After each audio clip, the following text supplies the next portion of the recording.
मला घमंड राहील एका गोष्टीवर, मी एका अशा व्यक्तीवर प्रेम केलं जी माझी कधीच नाही, आणि लाज कायमसाठी वाटल, कारण त्या व्यक्तीसाठी मी प्रत्येक त्या व्यक्तीला ठोकर दिली जी माझ्यावर जीव ओवाळून टाकत होती. त्यात माझ्या घरातले पण आले, माझे मित्रमैत्रिणी पण आले, जी लोक माझ्यासाठी काहीही करायला तयार होती, माझ्यासाठी रडले, माझ्या पाया पडले, मला तुझ्यापासून लांब करायचा प्रयत्न केला, त्या लोकांना सुद्धा मी किंमत दिली नाही.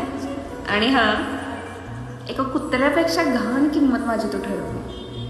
4 चौघामध्ये जिथं मी हक्काने गर्वाने सांगू शकतो की हा, माझं कोणावर तर प्रेम आहे, ती व्यक्ती ही आहे, तुला लाज वाटते माझं नाव? सिरियसली एवढा वाईट माणूस आहे का मी?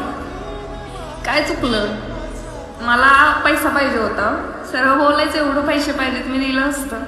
तुला कोणती गोष्ट पाहिजे होती मी आणून तुझ्या हातात दिली असती. एवढं मनाचं खेळ करायची गरज नव्हती.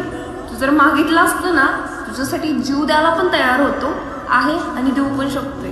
पण आता ह्या मनाला कळून चुकले की पुढची व्यक्ती त्या पात्रतेची नाहीये. तिला एकाच व्यक्तीबरोबर आयुष्य नाही काढायचं. डुक्कर असते की नाही, उकरण्यात दिसेल तिथं बसतं, मग डुकराच्या प्रेमात नाही पडू शकत. सॉरी काय चुकीचं बोललं असेल तर, पण ही तुझी खरं आहे, हे मनापासून आलेलं आणि तुझी तीच आहे.